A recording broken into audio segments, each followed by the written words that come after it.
বৈষম্যবিরোধী ছাত্র আন্দোলনে পোশাক শ্রমিক মিনারুল হত্যা মামলা সহ 5টি মামলায় নারায়ণগঞ্জ সিটি কর্পোরেশনের সাবেক মেয়র সেলিনা হায়াৎ আইভীকে জামিন দিয়েছে হাইকোর্ট।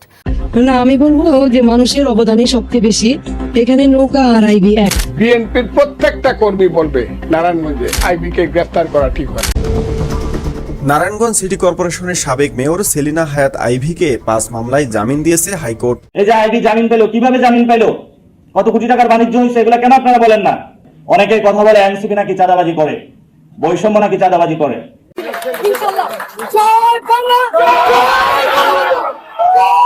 নারায়ণগঞ্জের সাবেক মেয়র ও সেলিনা হায়াৎ আইভী আবারও 5টি মামলায় জামিন পেয়েছেন। জামিন পাওয়ার পর জয় বাংলা স্লোগান দিয়ে তিনি নতুন করে রাজনৈতিক অঙ্গনে আলোড়ন সৃষ্টি করেছেন। এদিকে আওয়ামী লীগের নেতাকর্মীদের ধারাবাহিকভাবে জামিন পাওয়ার বিষয়টি রাজনৈতিক বিশ্লেষকদের মধ্যে নানা আলোচনা তৈরি করেছে। অনেকেই এটিকে বাংলাদেশ আওয়ামী লীগের জন্য ইতিবাচক ইঙ্গিত বা সুবাতাস হিসেবে দেখছেন। প্রশ্ন উঠছে, কেন বিএনপি সরকার সেলিনা হায়াৎ আইভীর মতো একজন হাই প্রোফাইল নেত্রীকে জামিন দিচ্ছে? এটি কি কেবল আইনি প্রক্রিয়ার অংশ, নাকি এর পেছনে রয়েছে বৃহত্তর রাজনৈতিক কৌশল? এছাড়াও এই বিষয়টি নিয়ে ভয়ঙ্কর তথ্য দিলেন এনসিপি নেতা নাসির উদ্দিন পাটোয়ারি। তো চলুন দর্শক বিস্তারিত দেখে নেই প্রতিবেদনের বাকি অংশে। না, আমি বলবো যে মানুষের অবদানই সবচেয়ে বেশি। এখানে নৌকা আর আইভী এক। বিএনপির প্রত্যেকটা কর্মী বলবে নারায়ণগঞ্জে আইভীকে গ্রেফতার করা ঠিক হয়। এই সরকার রাতের অন্ধকারে সেলিনা হায়াৎ আইভীর মতো একজন ব্যক্তি, যিনি নারায়ণগঞ্জে দাঁড়িয়ে আর সকল পুরুষের মুখে ঝামা ঘষে দিয়ে শামীম ওসমানের বিরুদ্ধে একাই দাঁড়ায়ছিল। নারায়ণগঞ্জ সিটি কর্পোরেশনের সাবেক মেয়র সেলিনা হায়াৎ আইভীকে 5 মামলায় জামিন দিয়েছে হাইকোর্ট। বিচারপতি কে এম জাহিদ সারোয়ার ও বিচারপতি শেখ আবু তাহের হাইকোর্ট বেঞ্চ এ আদেশ দেন।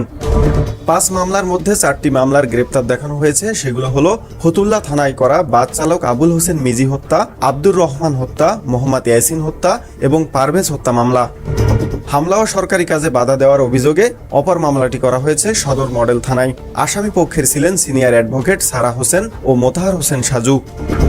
গত বছরের 9 মে ভোররাত 3টার দিকে শহরের দেওভোগ এলাকায় অবস্থিত চুনকা কুটির থেকে আইভীকে গ্রেপ্তার করা হয়। এরপর বিভিন্ন মামলায় তাকে গ্রেপ্তার দেখানো হয়। পরে তাকে হাইকোর্ট 5 মামলায় জামিন দেন। এরপর আপিল বিভাগে তা স্থগিত হয়ে যায়। পরে 18ই নভেম্বর তাকে আরো 5 মামলায় গ্রেপ্তার দেখানো হয়। এই যে আইভী জামিন পেল, কিভাবে জামিন পেল, কত কোটি টাকার বাণিজ্য হয়েছে, এগুলো কেন আপনারা বলেন না? অনেকেই কথা বলে এনসিপি নাকি চাঁদাবাজি করে, বৈষম্য নাকি চাঁদাবাজি করে। আর এরা কত টাকা চাঁদাবাজি করছে আপনাদের প্রত্যেকটা মানুষের হিসাব যদি নেওয়া হয়, প্রত্যেকটা মানুষের যেই টাকা চাঁদাবাজি করেছে, এই টাকা দিয়ে একসাথ করে বাংলাদেশের আগামী নতুন একটি সুন্দর রাষ্ট্র বিনির্মাণ থেকে শুরু করে উন্নত রাষ্ট্রে আপনাদের পরিণত করা যাবে। এই টাকা দিয়ে আপনারা চাঁদাবাজি দুর্নীতি করেছেন এই গণ অভ্যুত্থানের পরে বাংলাদেশে। আওয়ামী লীগের যখন আমরা জেলে নিয়ে যাই মন্ত্রীগুলাকে ধরে ধরে, তারা তাদের জন্য লবিং করে। আপনারা তো এগুলো জানেন, আপনারা কেন বলেন না? এই যে আইভী জামিন পেল, কিভাবে জামিন পেল, কত কোটি টাকার বাণিজ্য হয়েছে, এগুলো কেন আপনারা বলেন না? এখন ওনাদের বিরুদ্ধে কথা বললে ওনাদের হলো চান্দি গরম হয়ে যায়। সমস্যা কি আপনাদের ভাই? আমরা অনেকে বলা হয়ে থাকে যে রাজনীতি করতে আসলে একটু সুশীল ভাষায় কথা বলতে হবে, রয়েস হয়ে কথা বলতে হবে, তাহলে মিটিং এ তো অ্যারেঞ্জ করা যাবে না। আর আমরা অনেক আগেই তো গোল টেবিলের রাজনীতি আমরা খারিজ করে দিয়েছি। এই যে গুলশান বনানী বিভিন্ন রুমে বসে বসে কে কোন আসনে হবে, বাংলাদেশের নতুন সেটেলমেন্ট কি হবে, তারা হলো এটা ভাগ করতেছে। অগাস্টের 5 তারিখে সবগুলো রাজনৈতিক দলকে ক্যান্টনমেন্টে ধরে নিয়ে যাওয়া হয়েছিল, তারা সেখানে গোল টেবিল বসাইছে। আমরা শাহবাগ থেকে বললাম বাংলাদেশের ক্যান্টনমেন্টের কোনো গোল টেবিলে আগামী রাজনীতি হবে না, এবং সেখানে জনগণ বিজয় হয়েছিল। বাংলাদেশের জনগণের শক্তির উপর আর কোনো শক্তি নাই, এটা বিএনপিকে বিশ্বাস করতে হবে, করতে হবে, করতে হবে। আপনারা যে রাজনীতি শুরু করেছিলেন, সিপাহী বিপ্লব, জনতার দেখলাম ঢাকার রাজপথ বেশি গিয়েছে। তা আপনারা যে নভেম্বরে বিপ্লব করলেন, বিপ্লবের ফসল কি? বিপ্লব দিয়ে তো কোনো কিছু পরিবর্তন করতে পারলেন না আপনারা। বাংলাদেশে একটা পরিবর্তন আপনারা করতে পারলেন না। একটা সামরিক কু হলো, সামরিক কুয়ের একটা ফায়দা একজন লুটলো, নাম দিল হলো বিপ্লব এবং সংহতি দিবস।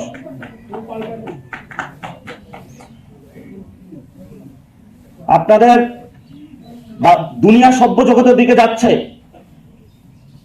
আর এইসব যারা ভদ্রজন মহাপল্লীজনে যারা রয়েছেন, তারা একটা অসভ্য জগতের দিকে যাচ্ছে।